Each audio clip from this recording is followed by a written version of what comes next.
That whisper in your heart. Maybe you never go to church or avoid churchy people like the plague. Maybe you have never thought about God. Maybe you have but then ran into some religious people and ran away. Maybe you thought God would never let you down and you hit bottom and bounced away from Him. Maybe you just never cared about religious stuff. But no matter what, that whisper in your heart never went away. That whisper is a pain. It tells you that there's got to be something more than this. It nags when you're doing something wrong even though it's legal. It makes you sad when you're high on dope, booze, or both. It warns you when there's trouble up ahead. Oddly, it never says "I told you so." You're no good. You should just go away permanently. Even though other voices in your head condemn you. This whisper just irritates you because it's always reminding you to watch your step and calling you to safety like a mom or a dad that loves you. What is that whisper? It isn't an it. He is a real person and He loves you. The Bible identifies Him. Jesus promised His disciples a comforter and the world a convictor. Nevertheless, I tell you the truth.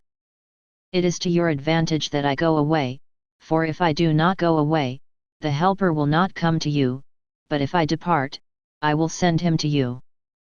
And when He has come, He will convict the world of sin, and of righteousness, and of judgment, of sin, because they do not believe in me, of righteousness, because I go to my Father and you see me no more, of judgment, because the ruler of this world is judged.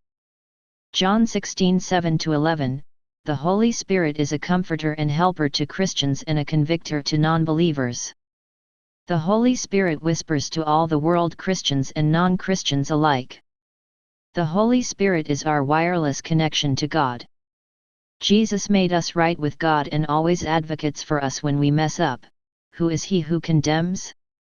It is Christ who died, and furthermore is also risen, who is even at the right hand of God, who also makes intercession for us. Romans 8:34. The Holy Spirit speaks to us about God and for Jesus right into our spirit.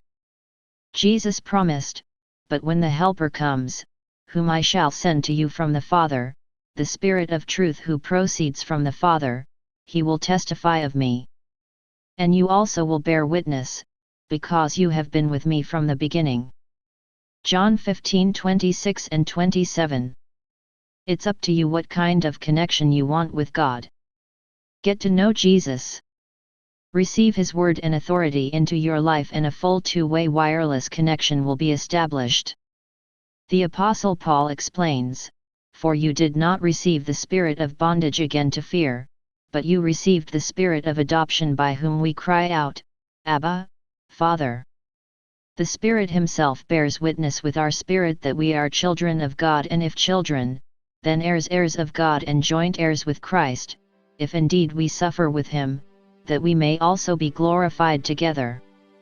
Romans 8:15-17, and it is all paid for by Jesus on the cross. You just have to reach out to Him. What do you think about that?